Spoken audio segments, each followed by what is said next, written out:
All right, I got a lot of explaining to do there, ladies and gentlemen. Sorry about being MIA for, I don't know, for about 2 months, I guess. Been very busy. Got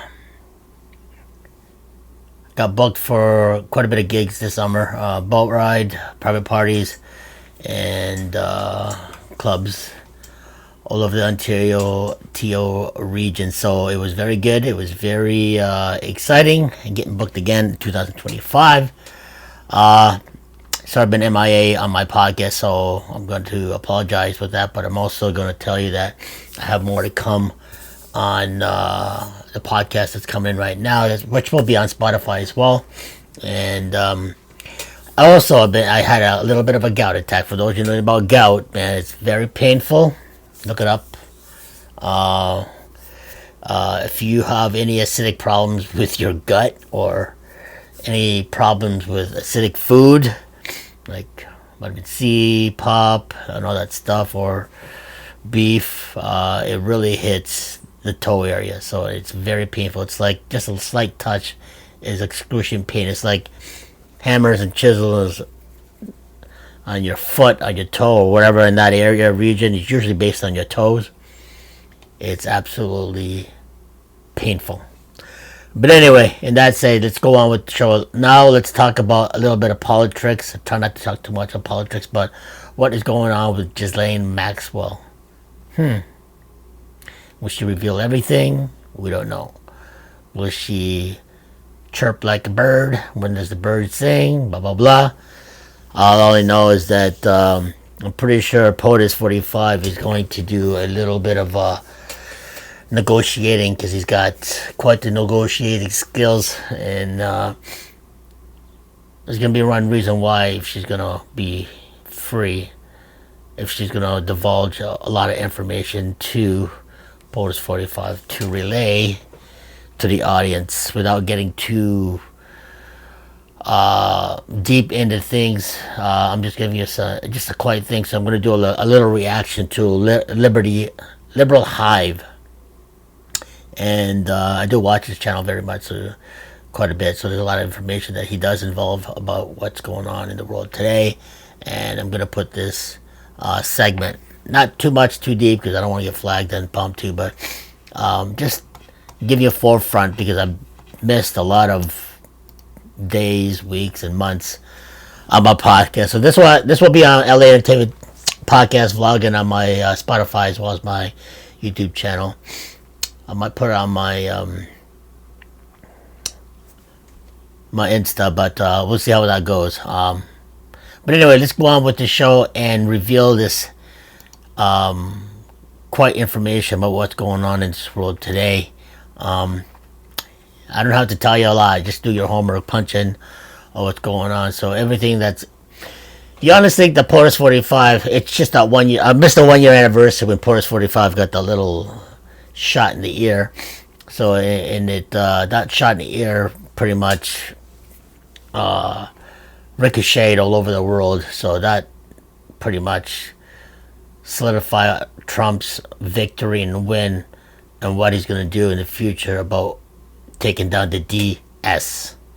I'm going to use a little bit of acronyms, but the DS, you know what that means. So the deep S. So, but anyway, let's proceed and watch the Liberal Hive and see what he has to say, and I'll give you my commentary after this, or in between sets. Let's see what happens. Anyway, let's check it out.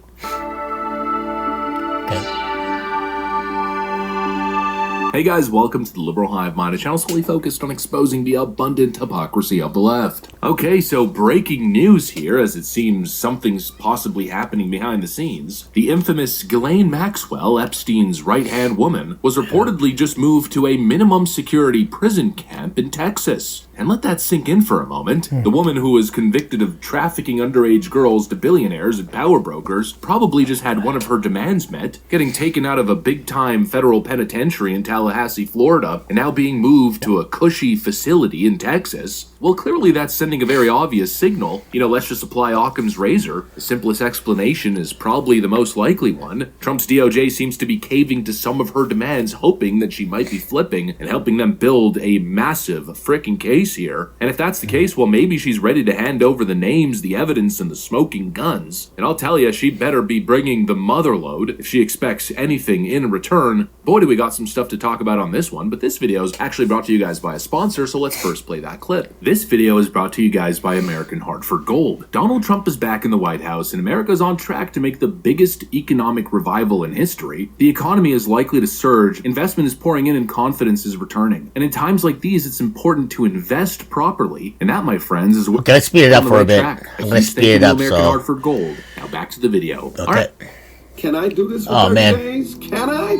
My name is Chris Spencer. But anyway, I'm gonna talk between sets and commercial. But anyway, let's see what happens. What's going on with the is Ghislaine Maxwell going to chirp? Multiple reports, Maxwell was quietly transferred from federal lockup in Tallahassee, Florida to a low-security prison camp in Bryan, Texas. Now, there's no official statement as to why that happened, but we can't ignore the obvious detail that that's a massive downgrade in punishment. You could argue she's gone from hard time to now luxury detention. And of course, people are rightly asking, well, why? Well, again, there's only one obvious explanation. The only thing that justifies this kind of leniency for this kind of individual is now the potential building of a massive frickin' case. Not this little I'll name names nonsense. No, we're talking full-blown nuclear-grade disclosure, please. If they're actually caving to her demands, I mean, it's likely that she's got maybe signed affidavits, photo evidence, account records, possible logs and movements, maybe text messages. I mean, that better be what's going on here. She better be ready to crack this whole operation wide open, or we've got a serious frickin' problem over here. Now, obviously, you've probably seen it online that some people are very against even having the conversation, especially leftoids these days. For somebody like Ghislaine Maxwell, it's almost impossible for her to be moved to a facility like this. That means that somebody on the inside had to waive certain requirements for Ghislaine Maxwell to be able to go to this facility. She now has more freedom of movement, limited security fencing, is now being housed with non-violent inmates, and people at this camp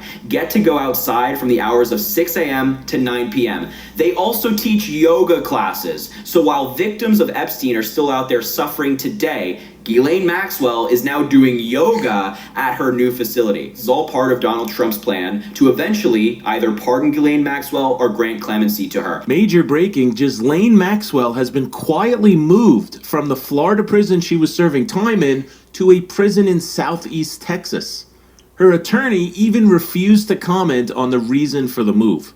The timing is suspicious as hell, and every American should be shouting, "No pardon ever for Ghislaine Maxwell." No pardon for Ghislaine Maxwell ever, they're saying all of a sudden, when it seemed last week they were hellbent on getting the files and getting all the information no matter what. I wonder why that is. But obviously I don't want to say that it's only Democrats that have adopted this stance. Obviously, people of all backgrounds are a little queasy at the notion. Nobody really wants to hear the word pardon and Ghislaine Maxwell in the same sentence. Nobody's on their knees begging for Ghislaine Maxwell to get off of her sentence or possibly receive cushy treatment. People have a deep sense of justice on the issue, but I think a more important question is, how do we achieve a more total justice? I mean, let's be perfectly honest here. If Ghislaine Maxwell rots in a cell for the rest of her life, and the rest of Epstein's supposed high roller clients get to go free, well, is that justice? I don't think so. That sounds more like a scapegoat. Sounds more like symbolic satisfaction, while the actual perpetrators, the most powerful, the most protected and politically connected, get to walk away untouched. And so that leads us to the most important question. Well, what if she can give us everything? I mean, after all, she was Epstein's gatekeeper. She knows who flew where, who paid what, and what happened behind closed doors. She knows who the clients were and who are the random cushy elites that were simply hovering his orbit. She is really the key to this investigation. She's the one who's sitting on all the information. And frankly, I think it's a miracle that she's alive. You know, Epstein isn't, but she is. And so if she's actually willing to engage on that level, to give all of that information, and if the DOJ is willing to act on it, well, then you have to consider that at the very least. And not because she deserves leniency, not because, you know, that would redeem her, no, not in any sense, but because the people that she can potentially bring down are likely a whole lot worse. We're talking about a potential mountain of intel. I mean, real names, real dates, real documentation. And of course, that's what I keep emphasizing. That needs to be the most important part of these demands here. You know, we can't expect to give her a free pass just because she wrote a couple names on a white napkin. We're not talking about a full pardon granted to Ghislaine Maxwell tomorrow. We're talking about conditional leniency, only in exchange for massive, verified, game-changing cooperation. And if she lies, if she perjures herself, if she holds back, right back in the frickin' cage. You right to jail. But if she delivers, if she testifies, if she blows the lid off this entire thing, well then again, I believe that she essentially becomes the key to unraveling possibly one of the most sickening power rackets in modern history. You know, sometimes a bad person has to get a little something in order to take the whole racket down. Could you imagine a RICO-style investigation and takedown of the entire network? Now that would be fulfilling the mandate. You know, that's what people want, I think, beyond just punishment for Ghislaine Maxwell. The people want exposure. They want that entire system ripped wide open, which is why, again, this administration needs to commit to the full release of the files. And if that means holding our nose and cutting a deal with the devil to burn down the whole house, well, so be it. At least that's my opinion. But again, that's exactly what she has to do. If she expects anything, she's got to bring something quite significant, quite big. Otherwise, she can piss off back to the federal penitentiary in Tallahassee. Anyways, that's pretty much what I got for you guys. Hopefully you enjoyed the video. If you did, make sure to leave a like. All right, so I'm gonna do my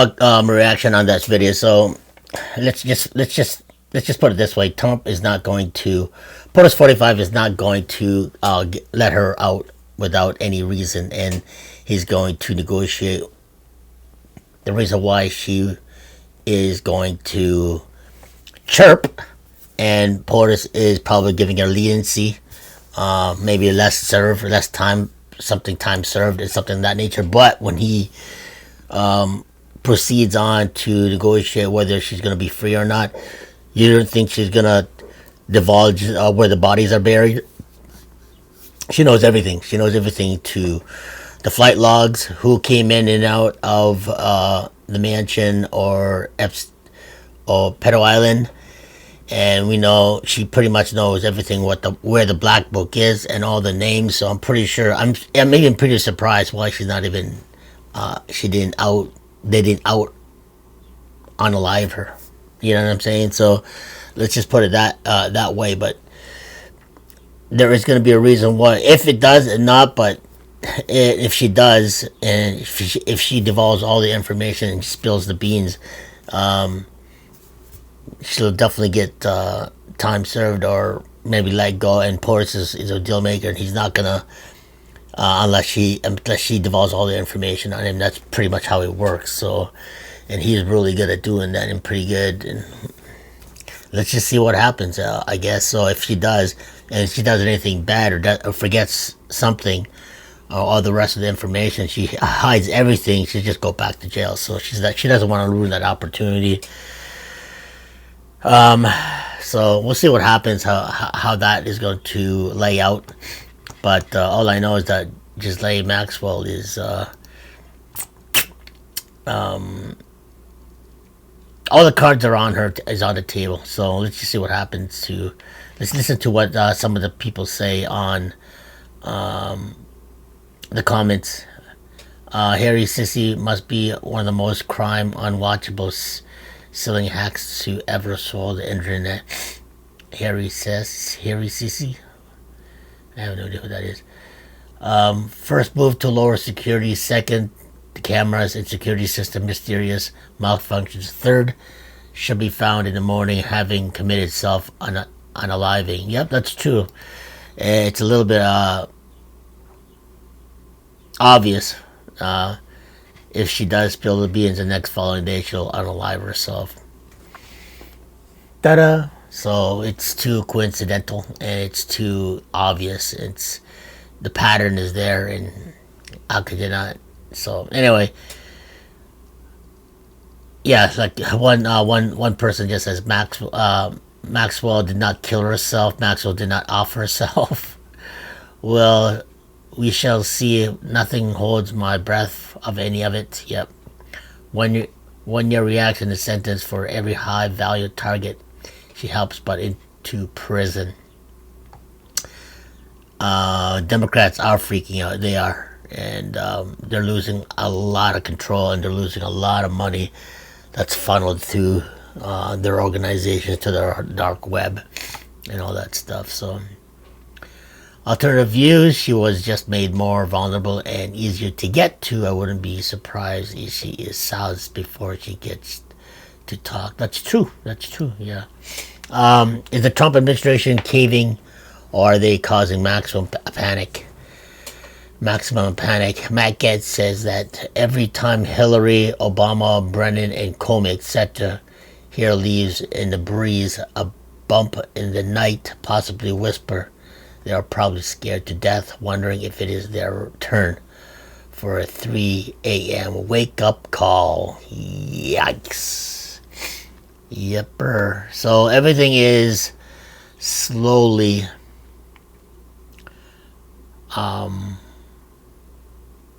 getting exposed, and there's no stopping what's going on right now. So the reason why I'm talking on this podcast of politics, well, I try not to talk too deep, because I'll get censored and banned and shadow banned and stuff like that. But how could you not? It's all over the internet, and it's pretty brutal how everything is being opened, and everything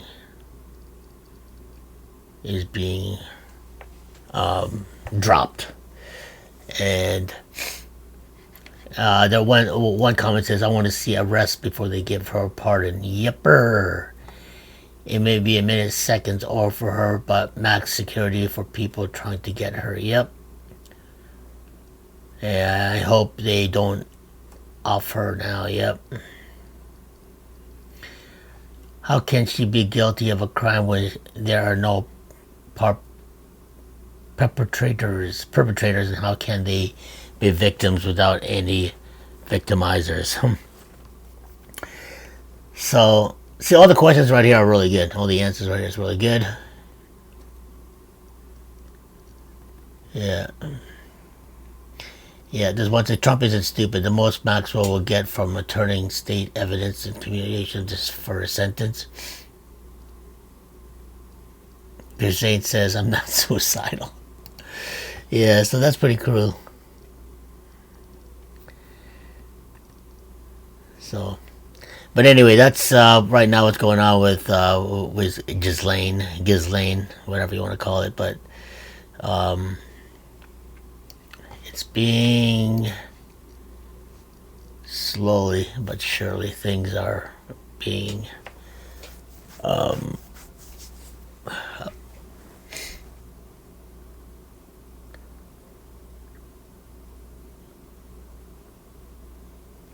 yeah, but anyway, thanks for joining me today today's podcast. It's been a while, and thanks for being patient. And I'll have more videos and commentary and more podcasts on the way as well. Don't forget to watch and listen to my podcast on Spotify, LAEntTV Podcast Vlogging, and also on my this YouTube channel, LAEntTVPodcastVlog Vlogging. And I'll have more podcast videos coming very soon. And today's segment, this podcast, is about the smoking guns and what's really going on with Ghislaine Maxwell, and how is she going to get out without getting ousted out or getting suicidal. We all know how that works with the big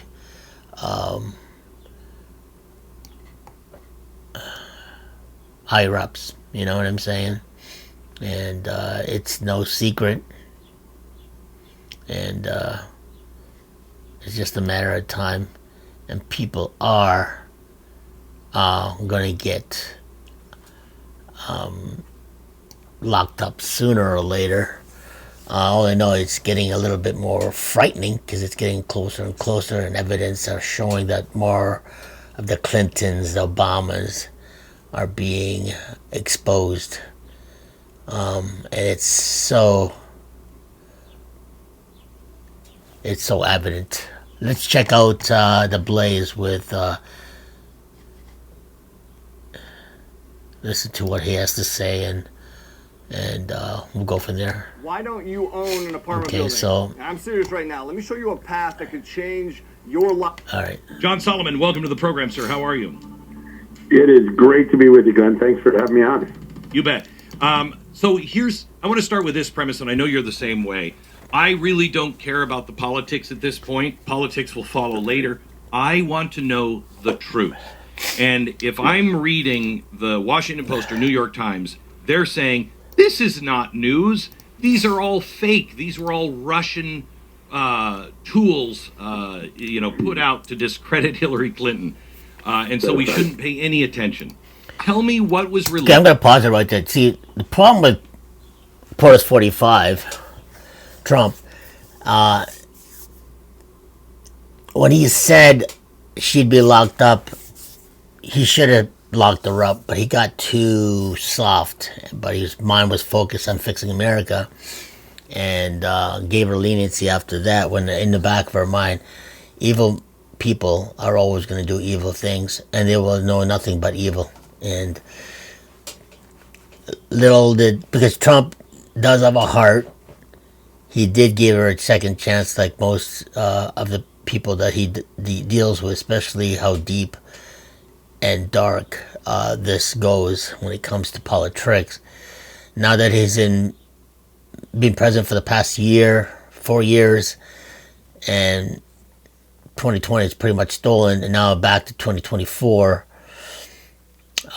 he's on his way to become one of the greatest POTUS ever to live. When he said, I'm gonna dismantle the deep state, he really means it. He didn't think that the gunshot to the ear rang something in his brain, and he finally realized that he has a bigger purpose in life, and this is his life. His mission is to save not just America, the world, because once America goes down, the whole world will crumble. So that's what their main focus is, to bring down America, because once America goes down, the whole world goes down. So POTUS has a big plate, but he's doing a really good job gathering up the troops now in 2024 and having the right people in play. And he's going guns a-blazing, and everything is working out. So, but anyway, let's proceed with this. What you think at this point is true and not true. Yeah, so what was put out yesterday is called the appendix, the classified appendix to John Durham's final report, the special prosecutor who looked at Russiagate. This was something he couldn't release publicly because it involved highly classified intercepts that the United States government had. These intercepts are of Russian spies, the GRU and other Russian spy agencies, and this has been a very successful program. There are multiple ways we intercept the Russian spies, but over the years we've used this to make very major decisions about Russia. So the information is deemed to relatively be reliable. In fact, James Comey thought it was so reliable for this program that he used information from this program to rush out and wave his magic wand and decide that on his own, he's only the Attorney General, he would clear Hillary Clinton of wrongdoing in the scandal. Why? Because the Russian intercepts suggested that Loretta Lynch was part of an effort to fix the case, and he didn't want that to happen, so he fixed the case himself. And so we've acted on it. We've acted on this intelligence over the years. In July of 16, Durham says the United States government intercepted information saying that the Russians had found out that Hillary Clinton had developed a plan and personally approved it to hang a fake Russian shingle on Donald Trump's campaign house, basically accuse him of being a Vladimir Putin stooge, maybe be involved in the hacking of the Democratic National Committee computers. And it was deemed so credible that John Brennan ran and briefed Barack Obama. And then he briefed the entire senior leadership, Joe Biden, Barack Obama, James Comey, James Clapper, and of course John Brennan himself was the recipient of the information, so his agency did it. Rather than investigate it, rather than use it as a reason to be dubious when Christopher Steele walks his dossier in or Michael Sussman walks in his Alpha Bank baloney, they actually lean into it. They actually decide they're going to investigate these allegations as real, even though there was enormous reason to be paused. Now, in these information, there are purported emails, in which someone in the George Soros world writes, "Hey, I just got told that Hillary Clinton's going to hang the shingle and the FBI is going to participate in it." Now, he denies he wrote the email. Well, wait. He says I don't remember writing it. No. One of the lines kind of sounds like me, but I have no recollection of it. Or did he actually say, absolutely false, I didn't do it? Yeah, he said, I wouldn't have used language like that. I didn't write that email. He does. Now, Jake Sullivan's a little bit different. Jake Sullivan is, I don't remember, but I can't rule it out. So Jake Sullivan, the national security advisor to both Clinton and Biden over the years, has a little bit different. But as you walk through this, the intelligence community ultimately decides that this is probably not a fabrication. The FBI does so in 2017. Now, doesn't stop them from continuing to investigate the bogus Russia collusion back, but they decide that this intelligence is likely not fabricated. The CIA believes that it's likely predictive. Now, the way the program works, sometimes the Russian side will fabricate in some way the detail. They'll make it look like it's an email, but it's really a summary. So we're aware of that. But what we generally know is whatever we get from the program is probably accurate, even if it's not an exact replica of an email or an exact replica of a text message. And so both the intelligence committee said there's likely, the FBI and CIA, that this is not fabricated. It probably is reliable information. And history will tell us that what we intercepted actually happened. Hillary Clinton did exactly what we know. They authorized the Steele dossier. They authorized the Sussman Alpha Bank stuff. They went out. Okay, I'm going to pause this for a second just to let you know this is Glenn Beck and the CEO and editor of the Chief, John Solomon, that's talking right now to the Glenn Beck, explaining the recent release of Durham's Annex, the appendix of Durham's report, whether it's the key to provide Hillary Clinton's orchestrated Russiagate. You know the Russiagate right now, the fiasco back in 2016 when POTUS came down the escalator and put his name in the ballot and tried to become the next POTUS, and which he did in a landslide. But after all that, it became evident that Hillary Clinton started really because she wasn't supposed to lose. How about that? Right? She wasn't supposed to lose. We all know that. But she's going against POTUS 45 is going in such a big machine with has so many deep pockets, so many tentacles around people around them. That's funded by Soros and the big bankers and whatnot. But we all know that things are closing in, and POTUS 45 is the way it goes. Any war is cut the head of the snake. Once you get the head of the snake, everything starts to trickle down, and everything will start to fall. Fund the major funders, cut it off, and everything. There's no funding, and there will be no BLM and all these riots and all that stuff.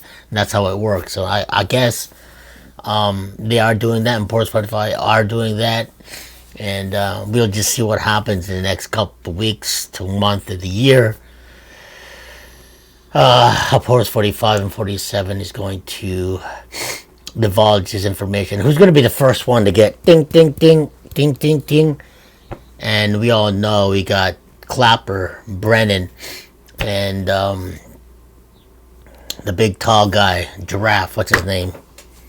Comey, are on the first chopping block. But Hillary Clinton is also there as well, too. But we'll see what happens. We will see what happens. Let's proceed. The news media and try to paint Donald Trump as a fake Russian stooge for Vladimir Putin when he wasn't. And I want to point out the most important evidence that the early intelligence people realized looked like the Russians either were fortune tellers or they knew and had intercepted a real plan. One of the early intercepts is that what's going to happen is Hillary Clinton has approved this plan, and then we're reaching out to Joe Biden for Joe Biden to take the lead on this. Well, guess what happens? Within 24 hours of that intercept, Joe Biden goes out, and he's the very first major Democrat to go suggest that Donald Trump's got a problem with Russia, that he's a stooge, and that he's going to be bad for America, and that he's owned by Vladimir Putin.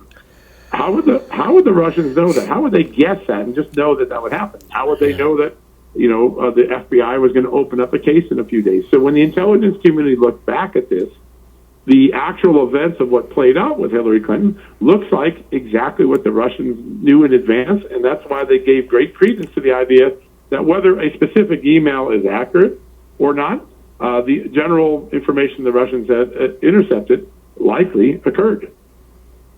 Imagine being able to. Yeah. So anyway, so people like John Sullivan is really divulging all the information, was really going with Russiagate and who's really involved with it. But we all know Hillary Clinton is the main person to divulge all this information. But who started the Russiagate? You know, so.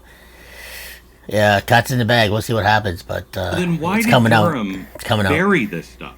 Yeah, because what they're saying is they had all this stuff. Durham was, this is under the Trump administration.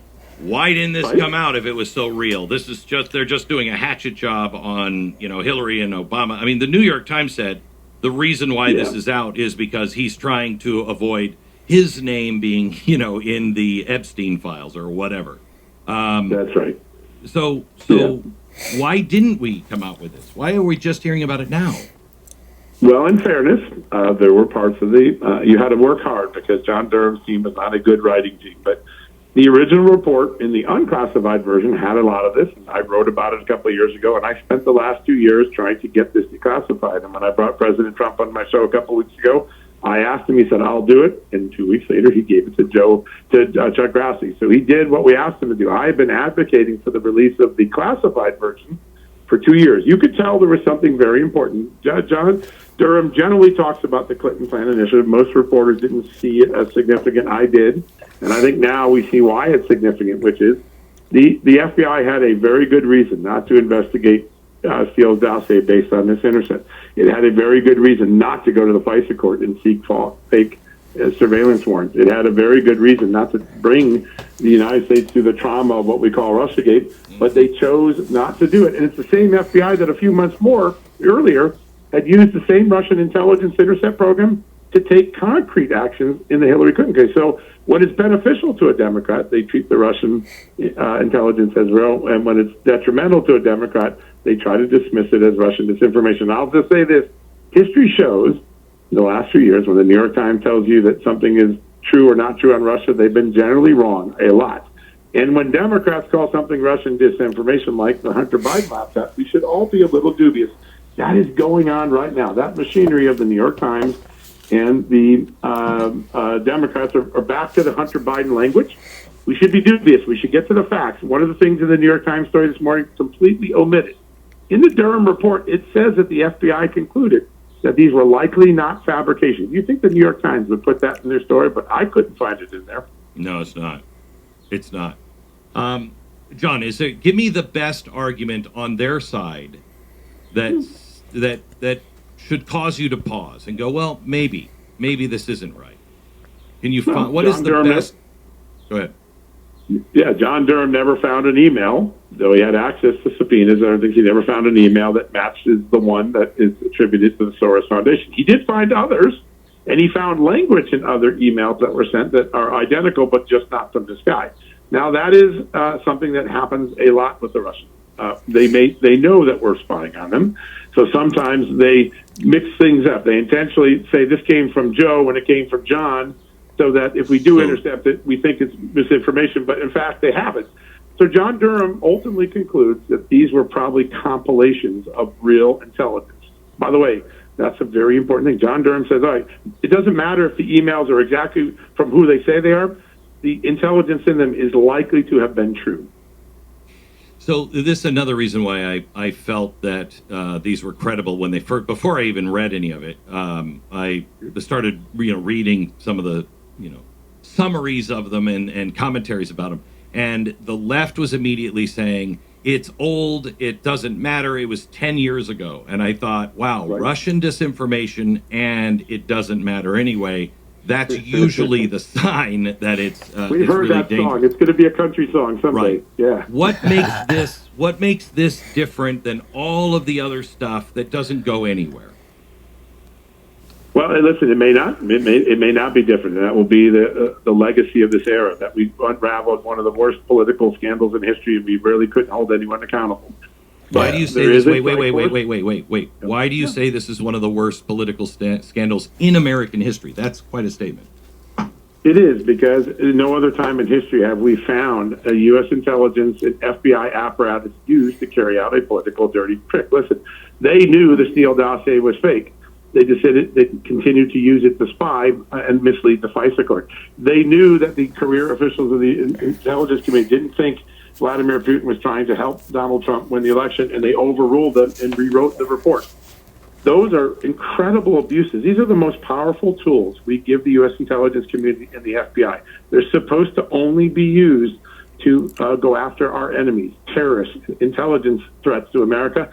And in this era, from the 2016 to 2019 timeframe, we see those communities are being used to carry out political missions, to denigrate a political opponent, to falsely call true evidence of wrongdoing against a Democrat, the Hunter Biden laptop disinformation, to use the FISA court to spy on your political enemy, submitting to it to get that permission, unreliable and inaccurate information.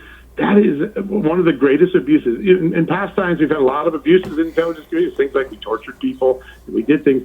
Here, the abuse is the American people. The intelligence tools were used to carry out a political dirty trick designed to deceive the American public about who they elected and who they might elect. And I think that's why it's such a big scandal. You have to get to 30,000 feet to look at it. You can get into the weeds, and then it gets complicated. But the FBI and CIA were used to deceive the American people and to potentially thwart the will after they elected Donald Trump. That's something we can't allow to happen again. John, thank you. Thank you for everything you do. I know I say this to you every time, but you're one of the few guys I really trust, and I appreciate all the hard work you do. Thank you. That means a lot. Thank you, Glenn. You bet. All right, guys. So that was Glenn Beck. So if you want to go check out Glenn Beck, check out the Blaze TV on his YouTube channel. I'm telling you, John Solomon is right now spilling the beans. He is one of the key components about divulging all the information about Hillary Clinton and the Russiagate fiasco. Comey, Brennan, Clapper, and all the minions under them, Barack Obama, what's his name, Clinton's. It's all real, right? It's all being exposed, man. So people that were saying 10 years ago, we were just saying, my brothers and I, the truthers, what we said right now, all the people who were totally against POTUS 45 and 47 thought he was crazy, we were crazy, InfoWars was nuts, blah, blah, blah. Because it's such a big machine backing up the big the opponent of the Democrat Party, that they had all the media, the radios, TV covered, Hollywood, Hollywood, everything stacked against POTUS 45, but what, he's still standing. He had a shut an ear to realize he's got a bigger implant to divulge all the information. The only way for him to bring down the whole system is to be open and transparent and divulge all the information, what they did, and then explode it to the people and let them decide for themselves. And there's a lot of people out there are finally steer away to the right about what's right and wrong, who's really involved with this. And it's just a matter of time. Click, click, click. They're all going to go down like a house of cards. So anyway, thanks for joining me today's podcast. Don't forget to subscribe, like, comment down below. And forward to everyone, don't forget to hit me up on my Spotify, LAEntTVPodcastVlog, which will do more videos and commentary and reactions on that platform, as well as my YouTube channel and my Insta. So things are getting really, really juicy, and it's just a matter of time that the first big wig will go down. And it's evident that POTUS 45 put out on his True Social that had Obama getting carried away, locked up, getting arrested right in front of him in the Oval Office. So those are just little nitbits of information that the people need to know that it's coming. And just buckle up, because it's going to be a very bumpy ride, but it's going to be an exciting ride, but it's going to be a crazy, crazy month, year, and we're just weeks, days away of getting what we need and want for such a long time, for the past 10 years. Anyway, thanks for joining me today. I'll have more videos, commentary coming very shortly. Don't forget to subscribe, like, comment down below, forward to everyone you know, and we'll see you in the next podcast vlog.